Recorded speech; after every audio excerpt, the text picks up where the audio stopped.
Halo Sobat YouTube semua, bertemu lagi bersama saya Wendika Fernanda. Kali ini kita akan membahas 5 kesalahan besar yang bikin urusan surat menyurat di kantor desa menjadi lama atau di kantor wali negari. Jadi banyak masyarakat yang terkadang berurusan membuat surat menyurat ke kantor desa, ada yang cepat, ada yang lambat. Jadi di channel ini kami akan memberikan 5 hal-hal yang mungkin sering dilakukan oleh masyarakat. Jadi mungkin akan kita bahas pada kesempatan kali ini. Cekidot. Yang pertama, itu tidak membawa dokumen yang lengkap. Salah satu kesalahan yang paling sering terjadi adalah masyarakat tidak mempersiapkan dokumen yang dibutuhkan secara lengkap. Banyak yang datang ke kantor desa tanpa membawa KTP, KK, atau surat pendukung lainnya. Akibatnya, mereka harus bolak-balik untuk melengkapi dokumen yang kurang dan akan memperlambat proses pengurusan. Solusi: sebelum mengurus administrasi, pastikan semua dokumen yang diperlukan sudah disiapkan. Cek daftar dokumen yang dibutuhkan di kantor desa atau kantor wali negari, atau bisa lewat informasi online jika tersedia. Tetapi yang paling mudah, yang paling gampang adalah masyarakat sebelum mengurus surat menyurat ke kantor wali negari, itu kita pastikan dulu minta surat pengantar kepada kepala jorong. Jadi kalau ada masyarakat nantinya yang ingin mengurus surat, contohnya surat keterangan tidak mampu, nah jadi diminta dulu kepada Bapak Kepala Jorong. Nah, nanti Bapak Kepala Jorong yang akan menjelaskan kepada masyarakat apa-apa yang akan dibawa ke kantor desa atau ke kantor wali negari. Jadi ini akan mempermudah masyarakat untuk melakukan pengurusan surat menyurat. Insya Allah 5 menit selesai. Yang kedua, tidak mengisi formulir dengan benar. Pengisian formulir yang salah atau tidak lengkap seringkali menyebabkan dokumen dikembalikan untuk diperbaiki.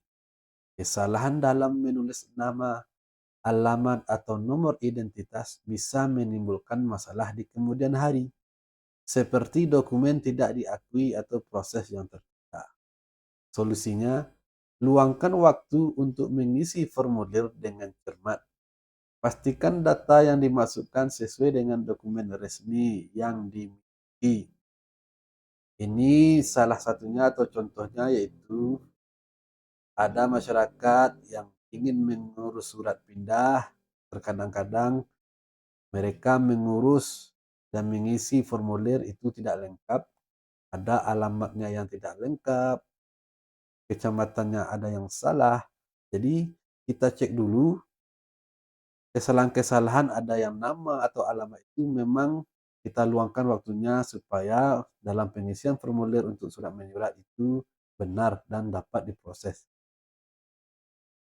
Ada juga nanti untuk mengisi formulir data DTKS untuk pengisian masyarakat tidak mampu. Terkadang sharing kita lalaikan, terkadang identitas ada yang salah.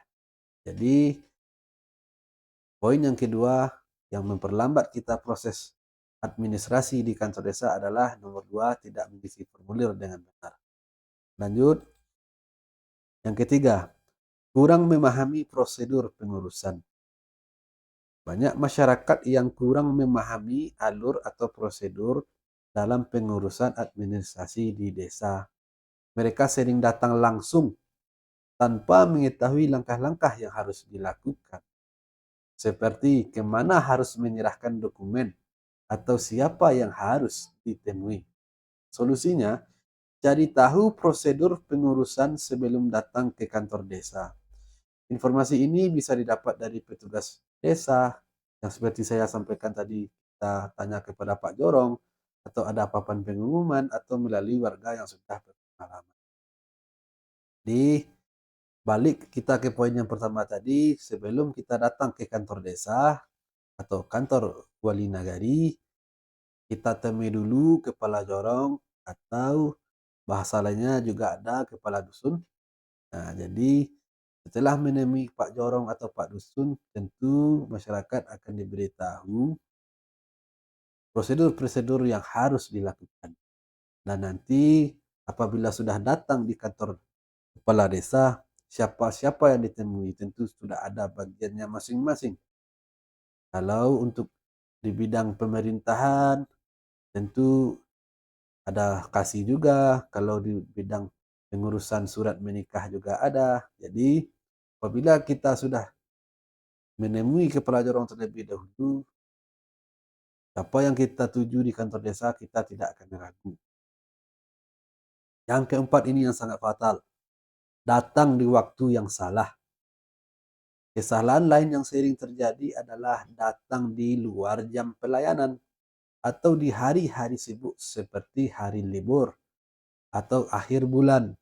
Hal ini menyebabkan antrian panjang atau bahkan layanan ditutup sehingga proses harus ditunda.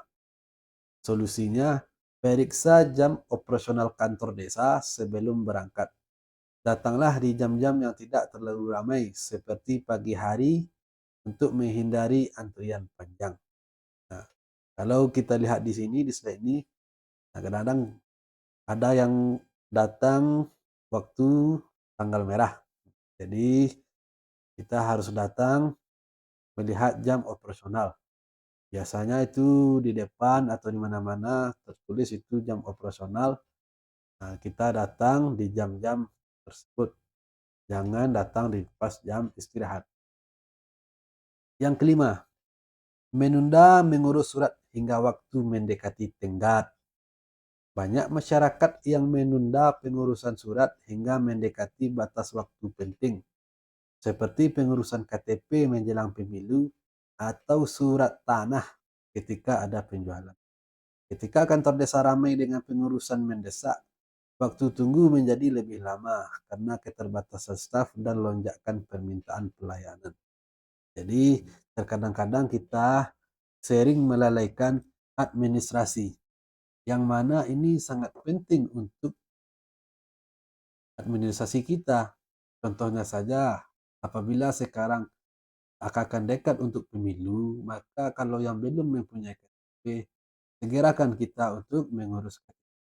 Cara-caranya itu sangat mudah. Kita bawa fotokopi KK atau KK asli ke Dukcapil. Nah, nanti foto kita nanti akan langsung keluar itu KTP. Begitu juga dengan surat tanah. Sebelum kita melakukan transaksi, tentu persiapan-persiapannya, batas-batas sepadan, itu dan saksi-saksi memang harus lengkap. Supaya nanti datang ke kantor desa tidak ditolak. Dan juga kita cek terlebih dahulu apabila banyak kejadian masalah surat menikah. Terkadang nama di ijazah dan nama di KK tidak sesuai. Terkadang ada yang tanggal lahir di ijazah dan KK tidak sama.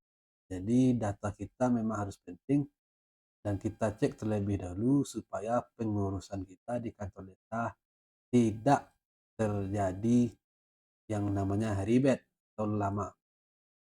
Mudah-mudahan 5 hal yang saya sampaikan tadi bisa bermanfaat. Dukung terus channel saya ini agar terus berkembang. Bye-bye.